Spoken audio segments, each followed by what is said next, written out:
5 বছর হয়ে গেল, এখন আমি বিদেশের মাটিতে পড়ে আছি। বাসার কথা খুব মনে পড়তেছে। তবে একটা অবাক করা বিষয় হচ্ছে, 2 মাস থেকে আমি বাসায় কল দেই, আমার বাসায় কল ঢুকে না। আর সব সময় শুধু বন্ধ দেখায়। আমি খুব টেনশনে পড়ে গেলাম।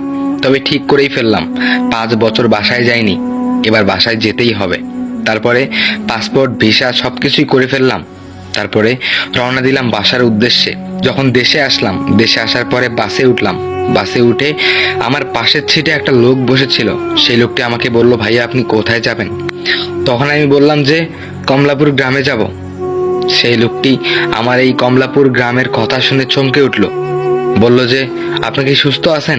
আমি বললাম যে অবশ্যই আমি সুস্থ আছি। কেন, কি হয়েছে? তখন সেই লোকটি কোনো কথা না বলে আমার সিট থেকে উঠে গেল, উঠে অন্য সিটে গিয়ে বসলো। আমি অনেকটা অবাক হয়ে গেলাম যে কি হলো, হঠাৎ করে এই কমলাপুর গ্রামের কথা শুনে লোকটি এরকম করে চমকে কেন গেল? যাকে বাদ দাও। অনেকদিন পরে বাসায় যাচ্ছি, শুধু বারবার মনে হচ্ছে বাসায় যাওয়ার সঙ্গে সঙ্গে মা মনে হয় আমাকে খুব জড়িয়ে ধরে কান্না করবে। নীলা মনে হয় আমাকে জড়িয়ে ধরবে, জড়িয়ে ধরে বলবে, কি গো এতদিন একটা খোঁজও নিলে না? তারপরে আমাকে বলবে, তুমি আমার জন্য কি কি নিয়ে এসেছো? আপনাদের সঙ্গে নীলার পরিচয়টা করিয়ে দিই। নীলা হলো আমার ভালোবাসার মানুষ। 5 বছর রিলেশন করার পরে আমি তাকে পেয়েছি।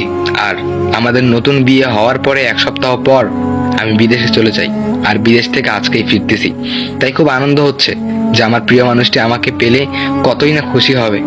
আমার মা খুশি হবে, আমার ছোট ভাই খুশি হবে। তারপরে বাস এসে থামলো সেই কমলাপুর গ্রামে। কমলাপুর গ্রামে শুধু আমি একাই নামলাম বাস থেকে। আর বাসও আমাকে নেমে দিয়ে খুব তাড়াতাড়ি চলে গেল। কমলাপুর গ্রামে নেমে যে আমি 5 বছর আগে, 4-5 বছর আগে যেমনটা দেখে গিয়েছিলাম ঠিক তেমনটাই আছে, একটুও পরিবর্তন হয়নি। তবে আমি একটা রিক্সাকে ডাকলাম, বললাম যে তুমি কি জমিদার বাসা পর্যন্ত যাবে?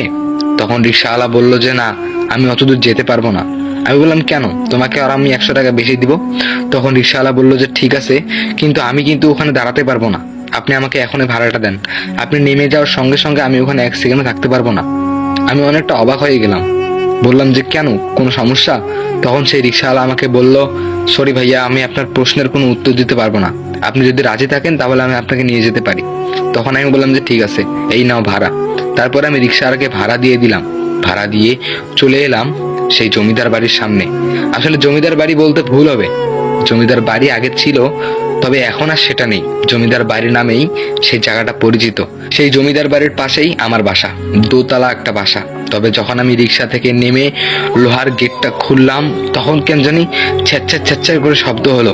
পাশে তাকিয়ে দেখলাম টেপ থেকে পানি পড়তেছে, মোটরটা মনে হয় ছাড়াই আছে। তবে অবাক করা বিষয়টা হলো, যেদিন আমি বাসা থেকে বেরিয়ে যাচ্ছিলাম সেদিনও সেম মোটরটাই ছাড়া ছিল। আমার খুব অদ্ভুত লাগতেছিল। তারপরে যখন আমি বাসায় ঢুকলাম, হঠাৎ করে দোতলায় তাকিয়ে দেখলাম নীলা, আমার সেই প্রিয় মানুষটি, সন্ধ্যা বাতি দিচ্ছে। তবে তখন কিন্তু অনেকটা সন্ধ্যা হয়ে গিয়েছিল। তারপরে আমি যখন নীলাকে চিৎকার করে ডাকলাম, নীলা কেন জানি শুনতে পেল না। তারপরে আমি সিঁড়ি দিয়ে উপরে উঠলাম। উপরে উঠে নীলাকে বললাম যে নীলা, এই দেখো আমি এসেছি। তখন নীলা আমার দিক তাকিয়ে বলল, ও তুমি এসেছো, আচ্ছা ঠিক আছে, ব্যাগটা রেখে ঘরে গিয়ে ফ্রেশ হও। আমি অবাক হয়ে গেলাম, কি ব্যাপার, 4-5 বছর পর আমি বাসায় আসলাম আর নীলার এইরকম রিয়াকশন, বুঝলাম না ব্যাপারটা। আমি আসার সঙ্গে সঙ্গে সে হয়তোবা আমাকে জড়িয়ে ধরতো, সে হয়তোবা কান্না করতো, তবে সে খুশি হতেও পারতো, কিন্তু সে হঠাৎ করে এরকম আচরণ কেন করলো? তারপরে বেরিয়ে এসলো আমার মা। আমার মা এসে বলল, কিরে খোকা, চাকরি থেকে এখন আসলি, তাড়াতাড়ি ফ্রেশ হ, তাড়াতাড়ি ফ্রেশ হ। আমি আরো অবাক হয়ে গেলাম, দেখলাম যে আমার মা হঠাৎ করে চাকরির কথা কেন বললো। আসলে 4-5 বছর আগে আমি দেশে একটা চাকরি করছিলাম। সে চাকরি থেকে আসার সঙ্গে সঙ্গে আমার মা আমাকে এই কথাটাই বলতো, খোকা এসেছিস চাকরি থেকে, ঠিক আছে ফ্রেশ হওয়া, নাস্তা খা। কিন্তু আমি তো আজকে চাকরি থেকে আসলাম না, আমি তো বিদেশ থেকে আসলাম। আমার মায়ের তো খুশি হওয়ার কথা, আমার মায়ের তো কান্না করার কথা আমাকে দেখে, তাই না, খুশি হওয়ার কথা, কিন্তু এমন কেন? তারপরে একটু উকি মেরে মেরে ছোট ভাইটাকে খুঁজছিলাম। তবে একটু এগিয়ে বারান্দায় গিয়ে দেখলাম ছোট ভাই লুডুস খাচ্ছে। আমি আবার অবাক হয়ে গেলাম, যেদিন আমি এখান থেকে যাচ্ছিলাম সেদিনও আমার ছোট ভাই লুডুসই খাচ্ছিল।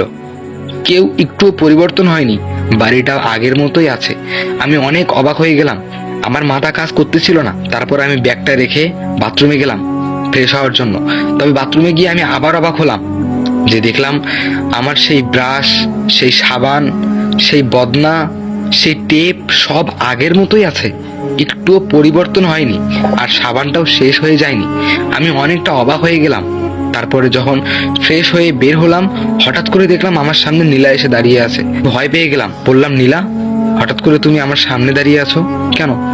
তখন নীলা বলল যে আমি তোমার জন্য নাস্তা এনেছি, তাড়াতাড়ি নাস্তা খেয়ে নাও। এই কথা বলে নীলা আবার চলে গেল। আমি অনেকটা অবাক হয়ে গেলাম, কি ব্যাপার, যেই মানুষটাকে আমি এত ভালোবাসতাম, যে মানুষটার সঙ্গে 5 বছরের রিলেশন ছিল আমার, সেই মানুষটা এরকম আচরণ কেন করতেছে?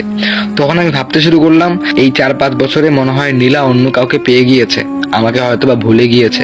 তখন আমি এইটা ভাবতে শুরু করলাম। তারপরে রাত হয়ে গেল, রাত 10টা বাজে। তারপরে টিভির আওয়াজ পাচ্ছি।